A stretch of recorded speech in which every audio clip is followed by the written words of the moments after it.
அனைவருக்கும் வணக்கம். இன்றைய முக்கிய செய்திகள் செய்தித்தாள்களிலிருந்து தேர்வு நோக்கில்.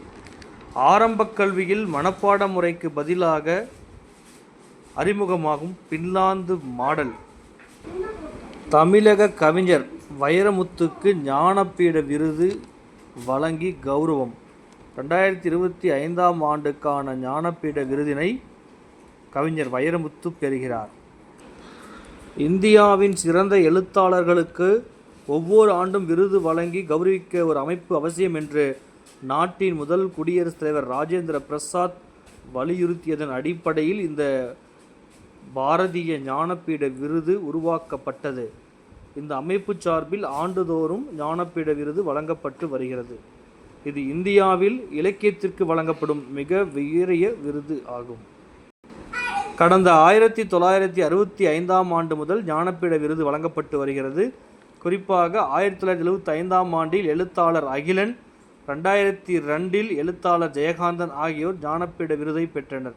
மிக நீண்ட காலத்துக்கு பிறகு தமிழகத்தைச் சார்ந்த கவிஞர் வைரமுத்து 2025ஆம் ஆண்டுக்கான ஞானபீட விருது வழங்கப்படுவதாக அறிவிக்கப்பட்டுள்ளது. இந்த விருதுக்கு 11 லட்சம் பரிசு தொகை வழங்கப்பட உள்ளது. மேலும் ஞானதேவதை, வெங்கல சிலை ஆகியவும் வழங்கப்பட உள்ளது.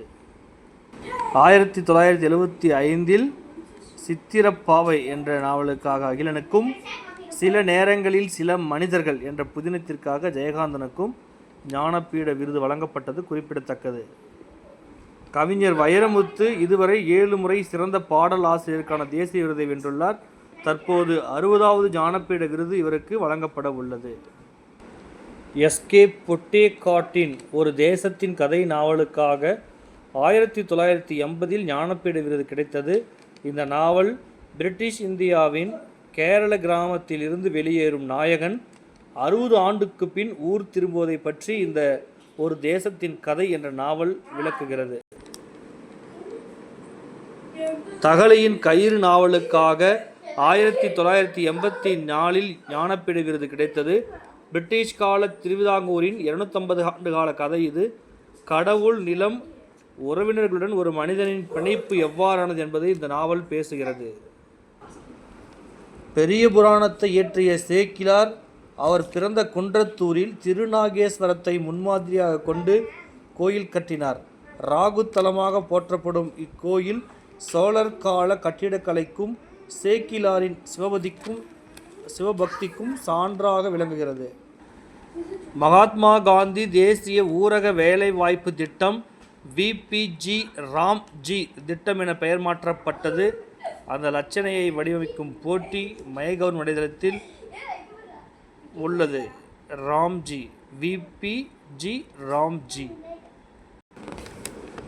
நைட்ரஜன் வாயு மிக குறைந்த மூலக்கூறு எடையை கொண்டதால் இது லேசான வாயு எனப்படுகிறது. சுமார் 2 கிராம்/மோல். இதன் பொருள் நைட்ரஜன் மூலக்கூறுகள் நைட்ரஜன், ஹீலியம் மற்றும் ஆக்சிஜனை விட இலகுவானது. 8 மணி நேர வேலை நேரம், உழைப்புக்கேற்ற ஊதியம், வாக்குரிமை போன்ற கோரிக்கைகளை வலியுறுத்தி 15,000க்கும் மேற்பட்ட பெண்கள் 1908இல் நியூயார்க் நகரில் பேரணி நடத்திய தினம் இன்று. மார்ச் 15 ஆன இன்று ஆஸ்திரேலியாவில் கம்யூனிஸ்ட் கட்சியைச் சேர்ந்த பெண்கள் சம வேலைக்கு சம ஊதியம், ஊதியத்துடன் கூடிய விடுப்பு போன்றவற்றை வலியுறுத்தி 1928 மார்ச் 15இல் மகளிர் தின பேரணியை நடத்திய நாள்.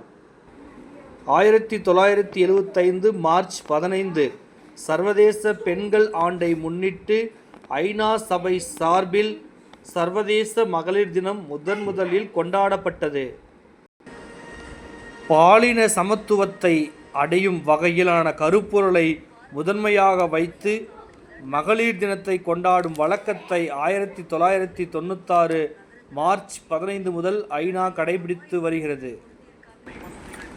இன்று இந்தியர்கள் அதிகம் தேடும் பெயர் ஹார்முஸ் ஜலசந்தி. ஹார்முஸ் ஜலசந்தி அமெரிக்க படைகள் ஈரானை அச்சுறுத்தும் இடமாக உள்ளது. ஈரான் படைகள் அமெரிக்க படைகளை தாக்க தயார் நிலையில் உள்ளது. ஹார்முஸ் ஜலசந்தி.